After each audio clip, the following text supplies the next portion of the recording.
Bien, vamos a empezar. Espero que se oiga. Ustedes me dicen si se escucha el video. Vamos a iniciar la lección 20 de este estudio del libro de Hechos, la obra de Dios en su iglesia. Ok, vamos a orar para iniciar. ¿A alguno de ustedes le gustaría orar? Yo. Adelante. Padre, gracias por este día. Te pedimos que nos cuides, que nos des una buena noche. Te pedimos que cuides a todos los hermanos, que podamos aprender más de tu palabra y ser edificados. En el nombre de Cristo Jesús. Amén. Amén. Bien. Vamos a leer la porción, es Hechos 10 del 24 al 48. Van a leer fuerte entre ustedes y para ver lo que vamos a leer hoy. Es Hechos 10 del 24 al 48, es decir, hasta el final del capítulo. Y vamos a empezar con Natán. Al otro día entraron en Cesarea y Cornelio los estaba esperando, habiendo convocado a sus parientes y amigos más íntimos. 25. Cuando Pedro entró, salió Cornelio a recibirle y postrándose a sus pies adoró. Pero Pedro lo levantó diciendo: ponte de pie, yo también soy hombre. Conversando con él en voz, había mucha gente reunida. Sigue Natán. 18. Y les dijo: vosotros sabéis cuán abominable es para un varón judío juntarse o acercarse a un extranjero, pero a mí me ha mostrado Dios que a ningún hombre llame común o inmundo. Por lo cual, al ser llamado, vine sin replicar. Así que pregunto, ¿por qué causa me habéis hecho venir? Y Cornelio le respondió: hace 4 días a esta misma hora estaba yo orando en mi casa a la hora 9, y un hombre con vestiduras resplandecientes se puso delante de mí. Y dijo: Cornelio, tu oración ha sido oída, y tus obras de caridad han sido recordadas delante de Dios. Envía pues a Jope y haz venir a Simón, el que tiene por sobrenombre Pedro, el cual mora en casa de Simón, un curtidor junto al mar, y cuando llegue él te hablará. Así que luego envié por ti, y tú has hecho bien en venir. Ahora, pues, todos nosotros estamos aquí en la presencia de Dios, para oír todo lo que Dios te ha mandado. Entonces Pedro tomó la palabra y dijo: ciertamente ahora entiendo que Dios no hace acepción de personas, Sino que en toda nación el que le teme y hace lo justo le es acepto. Dios envió mensaje a los hijos de Israel anunciando el evangelio de la paz por medio de Jesucristo. Este es Señor de todos. Vosotros sabéis lo que se divulgó por toda Judea, comenzando desde Galilea, después del bautismo que predicó Juan. Como Dios ungió a Jesús de Nazaret con el Espíritu Santo y con poder, el cual anduvo haciendo bien y sanando a todos los oprimidos por el diablo, porque Dios estaba con él. Nosotros somos testigos de todas las cosas que hizo en la tierra de los judíos, en Jerusalén, y también le dieron muerte, colgándolo en una cruz. A este levantó Dios al tercer día e hizo que se manifestase. No a todo el pueblo, sino a los testigos que Dios había ordenado de antemano, a nosotros que comimos y bebimos con él después que resucitó de los muertos. Y nos mandó a predicar el pueblo y testificar con toda solemnidad que este Jesús es el que Dios ha designado como juez de los vivos y de los muertos. De él dan testimonio todos los profetas, de que por su nombre todo el que cree en él recibe el perdón de los pecados.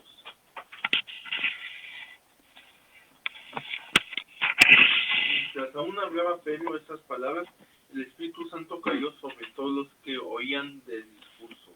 Y los fieles de la circuncisión que habían venido con Pedro se quedaron atónitos de que también sobre los gentiles se derramase el don del Espíritu Santo. pues los oían hablar en lenguas y exaltar a Dios. Entonces Pedro dijo, ¿puede acaso alguien negar el agua para que sean bautizados? ¿Estos que han recibido el Espíritu Santo lo mismo que nosotros? Y mandó bautizarles en el nombre del Señor Jesús. Entonces le rogaron que se quedase por algunos días. Ok. Lo que hoy vamos a ver dice, Dios, el Espíritu Santo, ha hablado a Pedro y aún no ha entendido todo lo que significa la visión que recibió. Sin embargo, ya empieza a enfrentar uno de los choques más grandes que la Iglesia ha de recibir en su breve historia y que traerá uno de los primeros conflictos globales dentro del cristianismo. Lo que hoy vamos a ver es el histórico encuentro entre Pedro y Cornelio. Para entender la trascendencia del pasaje de hoy, así como el sentido de la visión que el Espíritu Santo presentó a Pedro, que recordemos vimos la semana pasada, consideremos el contexto de la iglesia hasta ese entonces. Jesús había dirigido su ministerio a las ovejas perdidas de la casa de Israel. Vamos a ver qué dice Mateo 10:6.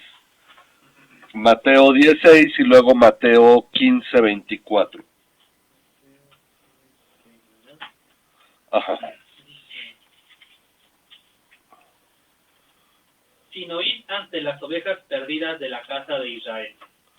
Ok, cuando envía a los discípulos le dicen no entren a aldeas de samaritanos ni de gentiles, vayan a las ovejas perdidas de la casa de Israel.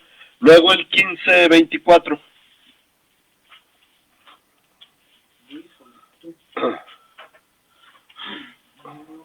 Y Jesús respondió, no he sido enviado sino a las ovejas perdidas de la casa de Israel. Ok, Jesús dirigió su ministerio a las ovejas perdidas de la casa de Israel, pero también es cierto que tras su resurrección les envió a los discípulos a ser discípulos de todas las naciones o etnias, que sería la palabra derivada del griego. Este término etnias, del griego etnos, generalmente se traduce como gentiles en el Nuevo Testamento, haciendo referencia a lo que en el Antiguo Testamento se refiere como todos los pueblos o naciones. Miren, vamos a ver Isaías 56:7 y luego en el Salmo 2. El Salmo 2 sería el 1 y el versículo 8. Yo los llevaré a mi santo monte y los recrearé en mi casa de oración. Sus holocaustos y sus sacrificios serán aceptos sobre mi altar, porque mi casa será llamada casa de oración para todos los pueblos. Mi casa será llamada casa de oración para todos los pueblos, y es interesante como en la versión griega del Antiguo Testamento esa palabra es etnias. Luego Salmo 2:1 y 8. ¿Por qué se amotinan las gentes y los pueblos piensan cosas vanas? Okay, Pídeme y te daré por herencia a las naciones, y como posesión tuya los confines de la tierra. Ok, aquí en estos pasajes, que solo son ejemplos porque son muchos, la versión griega del Antiguo Testamento, llamada la Septuaginta, muy conocida por los judíos de habla griega en aquel tiempo, utiliza el término etnos, que se refiere a etnias. Entonces, cuando habla el Antiguo Testamento de todos los pueblos viniendo a Dios, se refiere a las etnias. Jesús mandó a los discípulos a ser discípulos de todas las etnias, pero hasta ese entonces, como dijimos en la lección 6, los cristianos no se consideraban ajenos al judaísmo, pese a su rompimiento con las autoridades judías de Jerusalén que recientemente les habían perseguido por considerarlos herejes dentro del judaísmo. Y esto tenía que ver con el hecho de que hasta entonces todo cristiano era también judío o samaritano, es decir, que tenía la ley de Moisés por autoridad, la tenían los judíos y también los samaritanos, y entonces tenían los rituales de la ley. Por eso, cuando el Antiguo Testamento habla de las naciones volviéndose a Dios, lo lógico para ellos era pensar que se volverían primero al judaísmo y dentro del judaísmo más específicamente a las enseñanzas de Jesús, es decir, que vendrían a Moisés primero para poder venir a Cristo después. Asunto que al parecer muchos teólogos hoy en día siguen pensando también, provocando cierto nivel de confusión dentro de la iglesia. Desgraciadamente, muchos teólogos, incluso antiguos, que han formado parte importante de fundamentos, no han sabido distinguir la situación del antiguo pacto del nuevo. No vamos a involucrarnos mucho en eso hoy, pero vamos a mencionarlo. Yo he dado ya estudio ya muy formal sobre la posición y el papel que juega cada uno de los pactos actualmente, pero una de las cosas es que esta idea de que tenemos que cumplir la ley de Moisés para poder venir a Cristo es una cuestión que tenían los judíos de aquel tiempo, porque Pedro ahorita se va a referir a sí mismo como judío, que entrar en casa de gentiles no es aceptable. Entonces todavía no había un cambio de mentalidad. Ellos pensaban, somos todavía judíos, practicamos el judaísmo al modo en que Jesús nos enseñó. Bueno, dice, pero Dios piensa diferente y está por romper la forma de pensamiento de la iglesia, de esta actual iglesia, en el momento en que Pedro está llegando a Cesarea, la cual tardará un poco más de tiempo en asimilar. La iglesia le va a tomar tiempo esto, siendo llevada a su primer desafío teológico, pero eso vendrá a su tiempo. Hoy veremos cómo Dios introduce este desafío a la iglesia. Para ello, debemos recordar que desde Cesarea Cornelio había enviado a 2 siervos y un soldado a Jope para llamar a Pedro, al cual algunos de los hermanos de Jope acompañaron a Cesarea. Asunto muy importante para que hubiera testigos de la obra que Dios estaba por llevar a cabo. Entonces, un grupo de hermanos judíos, obviamente, no había todavía cristianos no judíos, habían ido con Pedro porque era necesario que hubiera testigos. Tal vez ellos no lo pensaban así, pero Dios sí. Ahora, al otro día dice que Pedro entró ¿en dónde? En Cesarea. Tardaron 2 días. 2 días en que fueron los 2 siervos y el soldado, y 2 días en que regresaron con Pedro y los hermanos. Entonces llegaron a Cesarea y Cornelio los estaba esperando.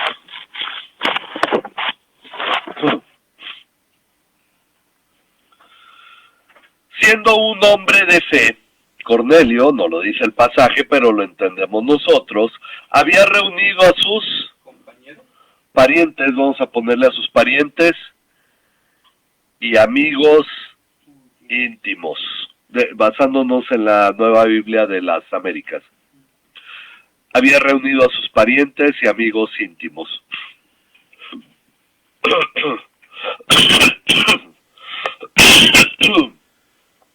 Cuando Pedro iba a entrar, Cornelio salió a recibirlo. Y postrándose a sus pies lo adoró. Un cuadro que es significativo. La verdad es que es algo interesante este pasaje. Yo en realidad este pasaje a mí me emociona porque yo fui ordenado diácono, bueno, no fui ordenado, fui elegido diácono a los 16 años de edad, y mi primer mensaje fue sobre predicar en el nombre, orar en el nombre de Jesús. Por alguna razón ya me ponía en la iglesia a compartir un breve estudio. El segundo que di fue sobre este pasaje. Luego pues ya me fui a la universidad, no fui ordenado como diácono, pero estando en Saltillo ya en la universidad y me tocó dar una vez un estudio con los jóvenes, volví a dar este capítulo 10 de el libro de Hechos. Para mí ha sido muy interesante porque fue desde el inicio lo que compartía. Bueno, lo que encontramos aquí es un cuadro interesante. Dice, y así como 2 planetas se estrellaran el uno contra el otro, se da el choque entre 2 culturas, cuyos miembros pronto se unirán en una sola fe, en un solo cuerpo, en un solo pueblo, un solo cuerpo, un nuevo hombre, como dice Efesios 2, 14 al 16. Porque Él mismo es nuestra paz, y de ambos pueblos hizo uno, derribando la pared intermedia de separación, poniendo a fin a la enemistad en su carne, la ley de los mandamientos expresados en la ordenanza, para crear en Cristo de los dos un nuevo hombre, estableciendo así la paz, y para reconciliar con Dios a los dos en un cuerpo por medio de la cruz, habiendo dado muerte en ella a la enemistad. Ok, hay una cosa importante, aquí es donde ya muchos cristianos se perdieron, todos aquellos que ven en los judíos un pueblo elegido todavía, con un papel que desempeñar en el futuro, aquí ya llegaron a perderse, pero este encuentro entre Cornelio y Pedro es necesario que lo tengamos claro, porque como acabamos de leer en Efesios, esto está a punto de ocurrir. De los dos pueblos, Dios va a ser uno solo, un solo cuerpo, un nuevo hombre. Cornelio es de un pueblo que consideraba que los hombres podían acceder a la divinidad. A diferencia de los griegos, los romanos tomaron la religión de los griegos, pero le pusieron sus ingredientes. El Zeus griego para ellos era Júpiter romano, y la idea de ellos de Júpiter es que fue un hombre muy recto, valiente, fuerte, que ascendió a la divinidad. Entonces, por eso para ellos no era raro confesar que el César era divino, porque los seres humanos podían acceder a la divinidad. Para Cornelio no sería raro que los cristianos, o al menos Pedro, que fue invocado, digamos, debido a la visión de un ángel, tuviera un alto grado o un cierto grado de divinidad. De ahí viene que fueron precisamente los cristianos en Roma quienes celebrando o honrando a los cristianos mártires empezaron a desarrollar cultos en donde habían sido enterrados los hermanos que murieron por la fe en Cristo, y las generaciones siguientes empezaron a interpretar esto como el hecho de que esos hermanos fueron muy santos, los empezaron a llamar santos, y por eso ellos podían ser intercesores delante de Dios, y se fue empezando a dar desde ahí el culto por esta mentalidad romana de que las personas podían acceder a la divinidad. Por esa razón, para Cornelio era normal ver a Pedro, y si un ángel, lo cual no es común que ocurra, le dijo a Cornelio, llama a Pedro, Pedro debe tener un cierto grado de algo importante, así es que Cornelio sale, se le arrodilla, lo adora, y aquí vemos a Cornelio de un pueblo que consideraba que los hombres podían acceder a la divinidad. Por el otro lado tenemos a Pedro de un pueblo que se consideraba superior a los demás pueblos por la elección de Dios, y que bien podría decir, este hombre se me somete porque yo soy del pueblo elegido. Y entonces, humanamente hablando, aquí tenemos un cuadro. Cornelio adorando a Pedro no era nada raro, humanamente hablando. Pero Cornelio había recibido una visión y Pedro también había recibido una visión, y eso fue lo que hizo la diferencia.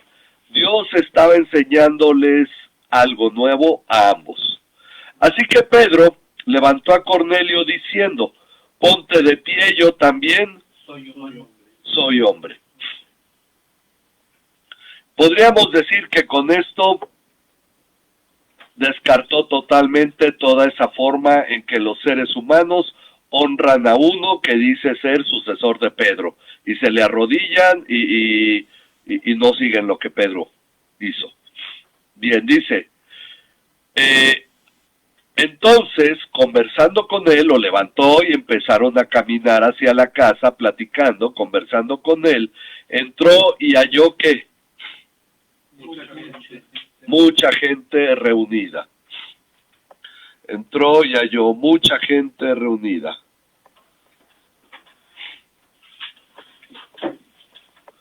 Al parecer, los amigos íntimos de Cornelio no eran pocos, los amigos íntimos y sus familiares, ¿verdad?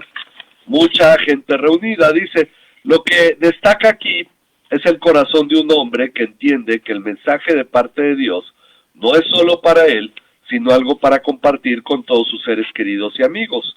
No dudamos que aparte de él, hubiera más militares romanos a punto de entregar su vida a Cristo. Es decir, ¿cómo llegó el Evangelio hasta esos niveles? Mucho tiene que ver Cornelio en ese momento, porque recuerden que dijimos que Cesarea era la principal base militar en Palestina de los romanos, era el puerto de llegada, donde incluso cuando Vespasiano fue a reconquistar Judea y Galilea, pasó el invierno en Cesarea porque era el lugar fuerte de los romanos, y ya después de ahí se fue para tomar el imperio y mandó a su hijo, el general Tito, a tomar Jerusalén. Bueno, el asunto es que la ciudad estaba llena de militares romanos. No dudamos que hubiera entre los amigos y incluso familiares de Cornelio. Ok, es a esta multitud que Pedro les dice, ustedes saben que no es lícito para un judío. Para un judío. Vamos en el versículo 28. No es lícito para un judío. Él todavía tiene la perspectiva no de un cristiano, el término todavía no se acuña, todavía no se utiliza, pero no, él todavía se ve como un judío. Dice, cuán abominable es para un varón judío, dice la Reina Valera, ¿verdad? Ok, para un judío asociarse con un extranjero o visitarlo.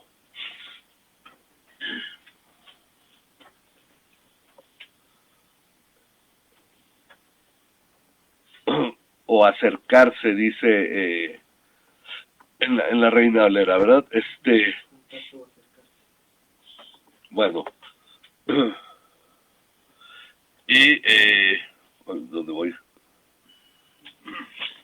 Ok. Pero Dios me ha mostrado que a ningún hombre debo llamar inmundo o impuro, o al revés, impuro o inmundo. En la Reina Valera dice común o inmundo.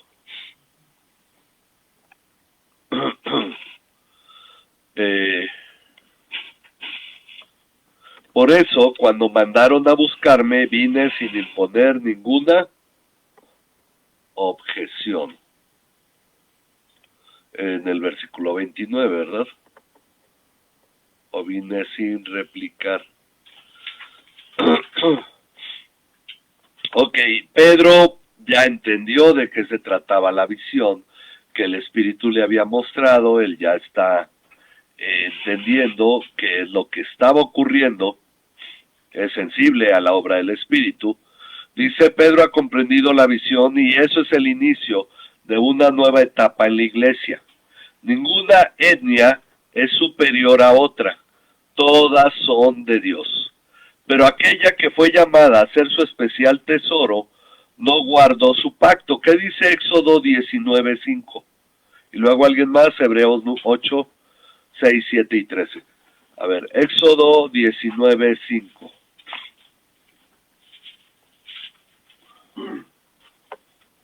Ahora pues, si en verdad escuchan mi voz y guardan mi pacto, serán mi especial tesoro entre todos los pueblos, porque mía es toda la tierra.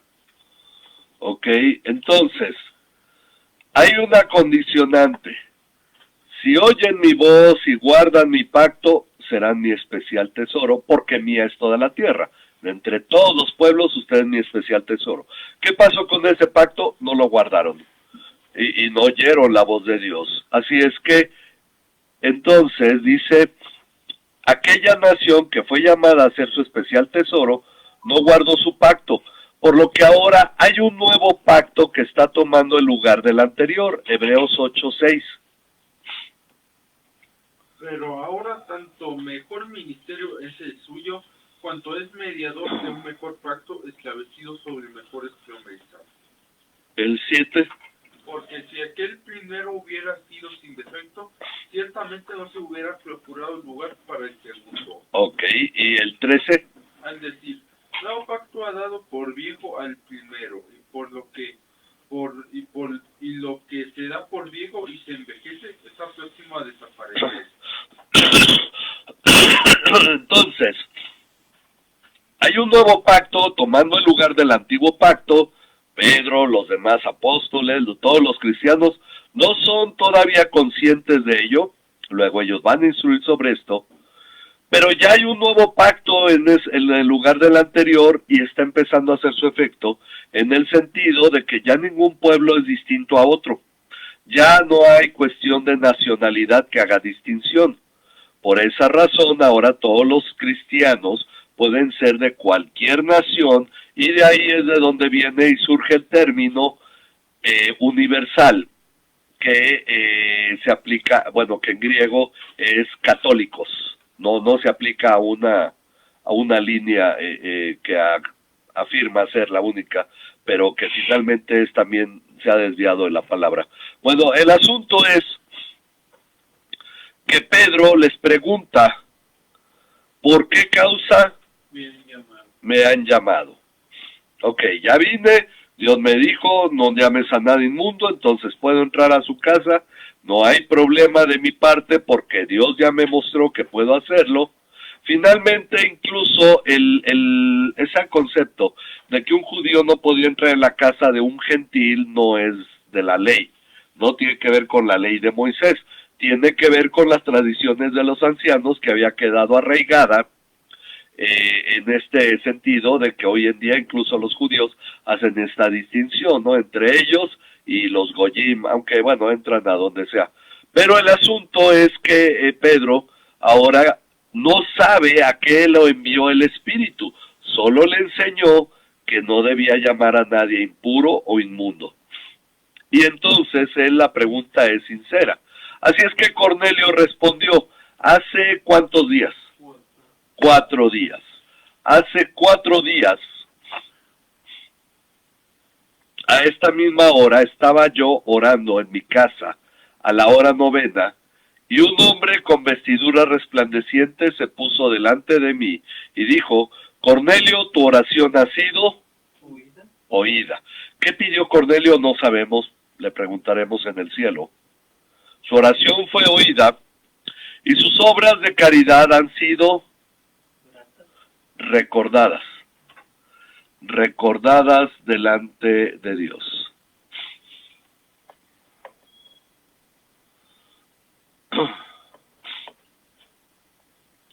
Ok.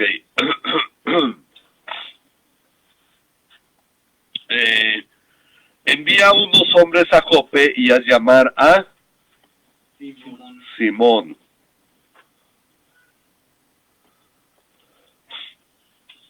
A llamar a Simón, que también se llama o que tiene por sobrenombre, y usamos ahora el término apodo, Pedro,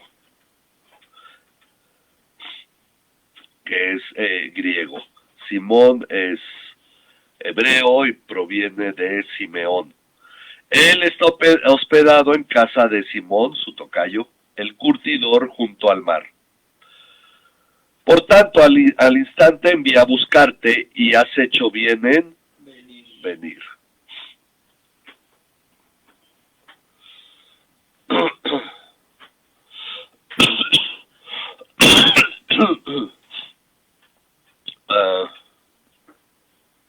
Ahora pues, todos nosotros estamos aquí presentes delante de Dios.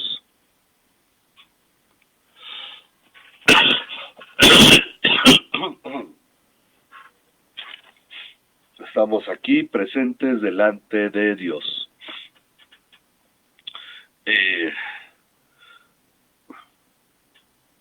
Para oír todo lo que el Señor te ha mandado.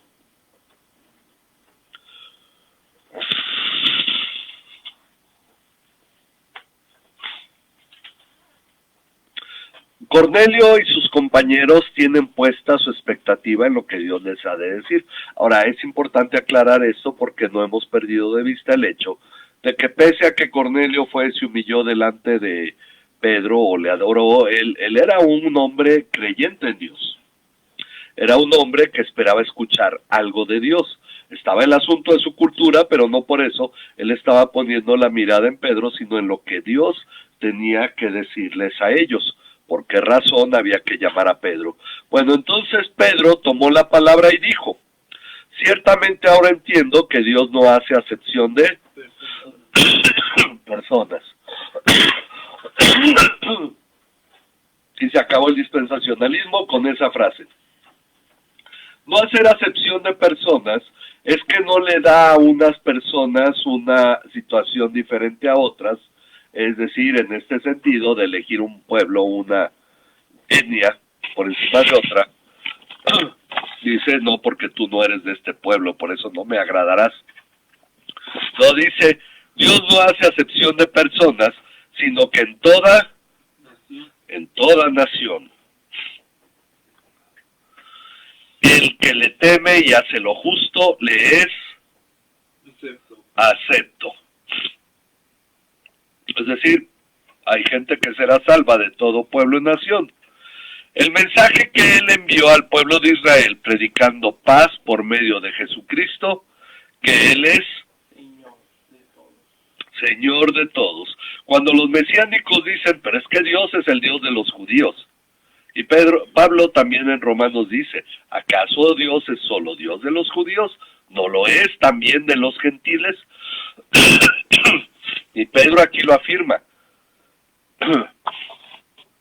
Dice, Jesucristo es Señor de todos. No tiene que ver con una etnia. Ustedes saben lo que ocurrió en toda Judea, comenzando desde Galilea, después del bautismo que Juan predicó. ¿Cómo Dios ungió a quién? A Jesús de Nazaret. ¿Cómo Dios ungió a Jesús de Nazaret? Con el Espíritu Santo y con poder. Con poder. El que habla es un judío. Hay algo llamados esta forma de expresión que los judíos tienen, que repiten una frase para afirmarla con otras palabras. Ungir con el Espíritu Santo, ungir con poder. Finalmente es una forma de exaltar la obra del Espíritu Santo, porque es obvio que Jesús dijo a los discípulos, recibirán poder cuando haya venido sobre vosotros el Espíritu Santo. Entonces, ser ungido con el Espíritu Santo implica ser ungido con poder. De aquí que es esta forma de repetir, de Jehová es la tierra y su plenitud, el mundo y los que en él habitan, es finalmente una forma de expresar lo mismo, de una forma, diríamos, redundante en nuestra forma de pensamiento, pero para ellos es una forma de enfatizar.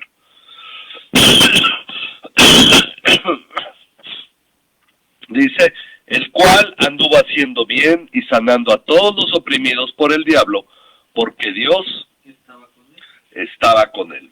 Hemos usado este versículo en Leche Espiritual para aclarar por qué Dios espera de nosotros llegar a ser el ejemplo de Jesús. Porque Jesús fue investido con el Espíritu Santo y a nosotros nos ha investido con el Espíritu Santo, por lo cual Él fue nuestro ejemplo. Pero ya la próxima clase será cuando estaremos analizando el mensaje de Pedro. Porque Dios estaba con él. Dice el número 12, nosotros somos testigos. Y aquí ese es lo interesante. ¿Qué predicamos de Cristo? Lo que nosotros podemos testificar, de lo que somos testigos. En el caso de Pedro y los apóstoles tenían mucho que testificar porque ellos fueron testigos oculares presenciales de todo lo que la Biblia nos da ese testimonio. Nosotros somos testigos de todas las cosas que hizo en la tierra de los judíos y en Jerusalén, y también le dieron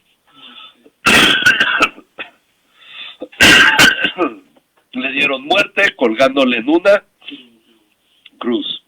Recordemos que es parte esencial del mensaje del Evangelio. Hasta ahorita no ha habido un momento en que se predique el Evangelio y no se haga un enfoque en que Jesús fue crucificado por los judíos.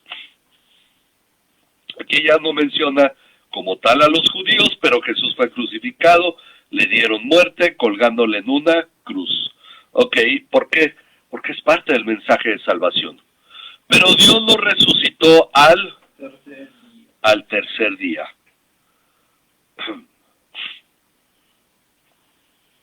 Y de aquí viene la fuerza del testimonio de Pedro. Dios lo resucitó al tercer día e hizo que se manifestara no a todo el pueblo, ya no fue a los que no creyeron en él, sino a los testigos, nuevamente el término testigos, testimonio, que fueron escogidos de antemano ¿por quién? Dios. Por Dios. Dios tenía todo esto preparado y escogió a quienes iba a manifestar Jesús, dice, es decir, a nosotros que comimos y bebimos con él después de que Resucitó de los muertos. Ok, después de que resucitó de los muertos.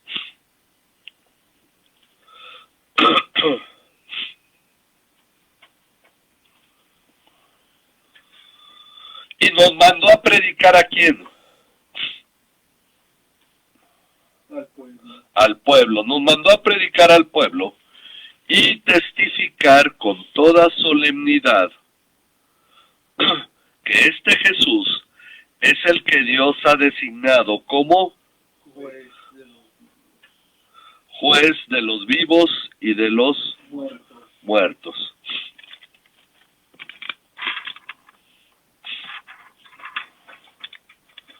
Es decir, Pedro está extendiendo incluso el testimonio respecto de Jesús que se ha dado hasta ahora, señalándolo como juez de vivos y muertos.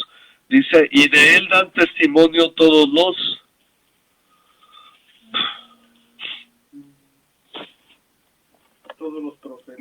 profetas.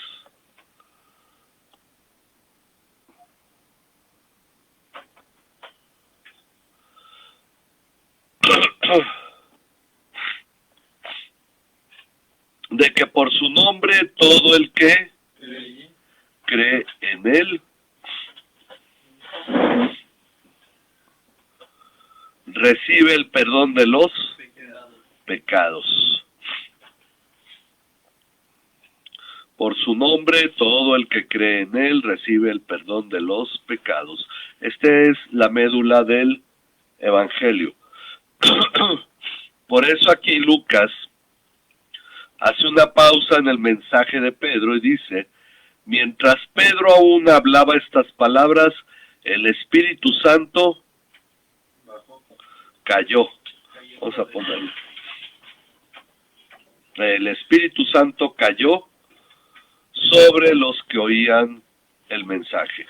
Aquí una de las cosas que hay que resaltar es que no cayó sobre todos, pero tampoco dice que cayó sobre los que creyeron.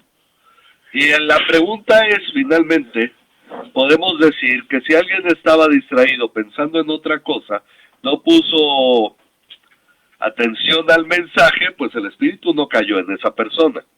Pero también podemos pensar, ¿por qué cayó sobre los que estaban oyendo?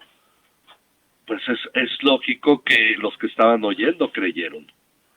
¿Cómo puede alguien que no cree recibir el Espíritu Santo, verdad? Cayó sobre todos los que escuchaban el mensaje.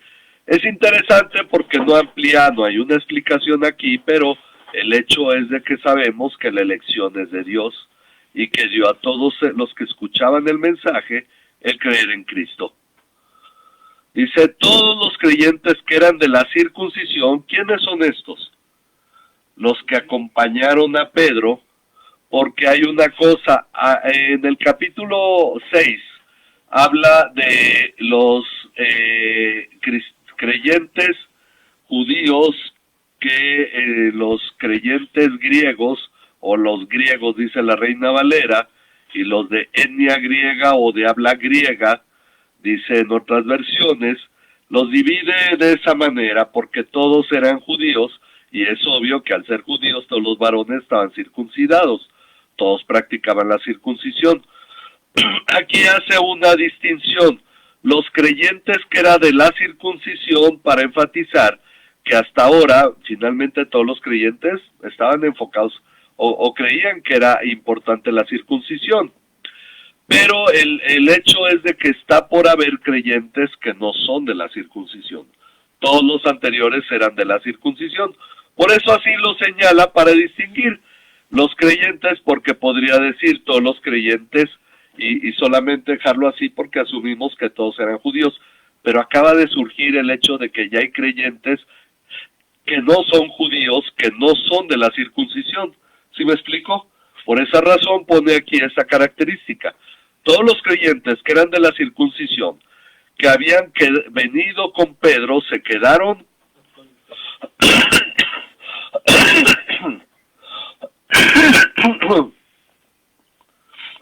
asombrados o atónitos, dependiendo cómo quieran ponerlo de acuerdo a la versión, ¿verdad?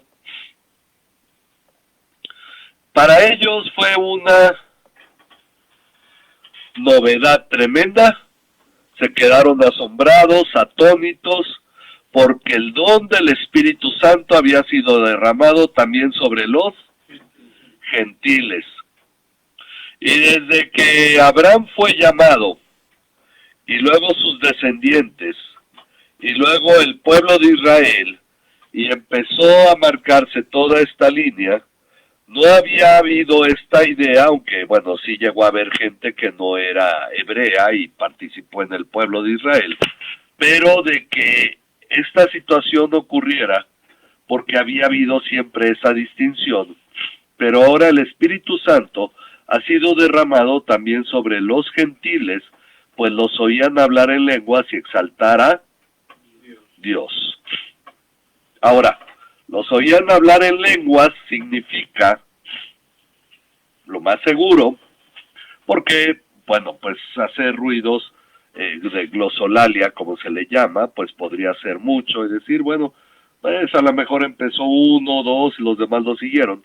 Pero recordemos que en Hechos 2, las lenguas que hablaron, los que recibieron el Espíritu Santo, eran lenguas perfectamente comprensibles, que hablaban hombres, que escuchaban hombres que hablaban eso como lengua materna. Estos les escuchaban hablar en lenguas y exaltar a Dios. Es muy probable que hablaban incluso la lengua que los judíos hablaban, porque ellos no eran judíos, eran gentiles, ¿verdad? Seguramente hablaban griego, hablaban latín, pero finalmente los hermanos que habían venido de Jope, pues entendieron que estaban hablando lenguas normales, lo cual era una cuestión que sorprendía por la presencia del Espíritu Santo. Entonces Pedro dijo, y aquí entendemos una cosa sobre la importancia del don del Espíritu, del don de lenguas. El don de lenguas fue con los judíos, el día de Pentecostés, la manifestación de la presencia del Espíritu. Fue el don de lenguas es ahora la manifestación de la presencia del Espíritu. Nadie podría negar que el Espíritu Santo estuviera ahí. Porque a lo mejor los de Cornelio recibían el Espíritu y dirían, ay, me siento diferente, ha llegado algo nuevo, pero que nos consta que en realidad ha sido así, ¿verdad? A lo mejor la emoción, lo que sea. Aquí el hecho de que hablaran lenguas distintas a las que sabían ellos, era la prueba de que estaba el Espíritu Santo, porque esto era muy importante. Primero, que hubiera testigos que los escucharan hablar en lenguas y que eso fuera una manifestación real del Espíritu, porque Pedro entonces dice, ¿puede acaso alguien negar el agua?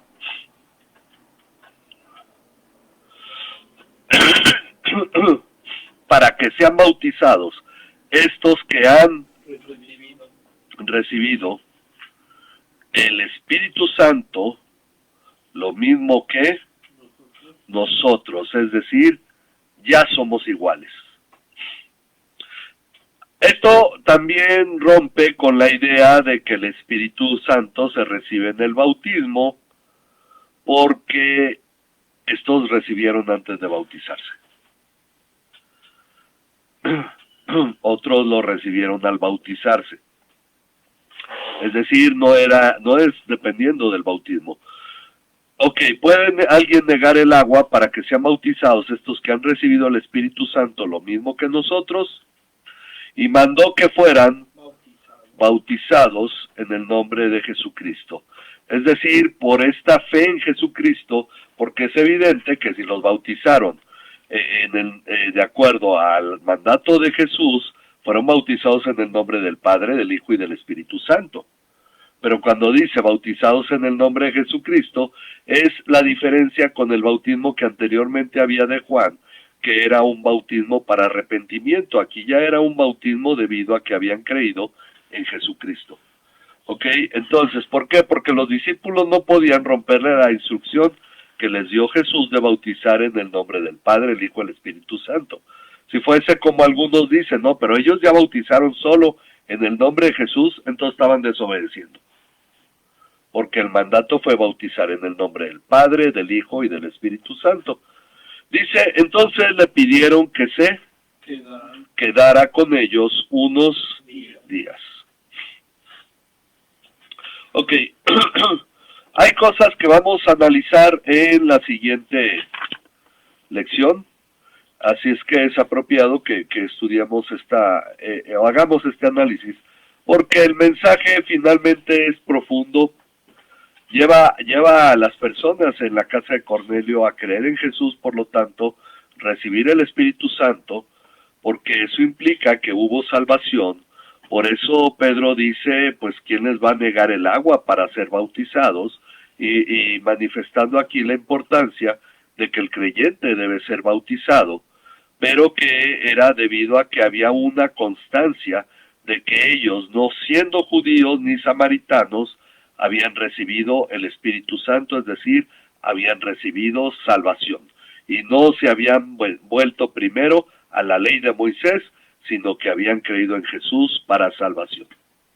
¿Ok? Y que esto va a romper el concepto de que los cristianos o los discípulos de Jesús, porque el término aún no surge, que los discípulos de Jesús son una sección o una secta o una parte del judaísmo.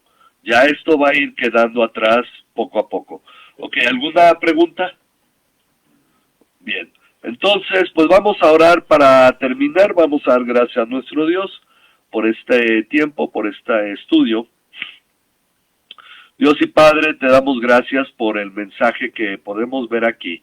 De qué manera cuando Jesús dijo, no ruego solo por estos, sino por los que han de creer en mí, por la palabra de ellos. Vemos, Señor, que es finalmente el mensaje que llegó el día a la casa de Cornelio por medio de Pedro, que Jesús estaba orando por ellos. Así como un día nos llegó también a nosotros, porque vino por el mensaje de ellos, Señor. Gracias, Padre, por darnos este lugar, por darnos salvación y vida eterna, permitiéndonos nosotros tener esta participación en el nuevo pacto. Gracias por tu cuidado, por tu palabra, y permite que este mensaje pueda crecer, Señor, en nuestros corazones, en nuestra manera de pensar, y nos dirija para ver correctamente tu reino y entender tu voluntad. En el nombre de tu Hijo Jesucristo, nuestro Señor y Salvador. Amén. Bien, Dios les bendiga. Nos despedimos de cada uno de ustedes y esperamos que este estudio haya sido de edificación.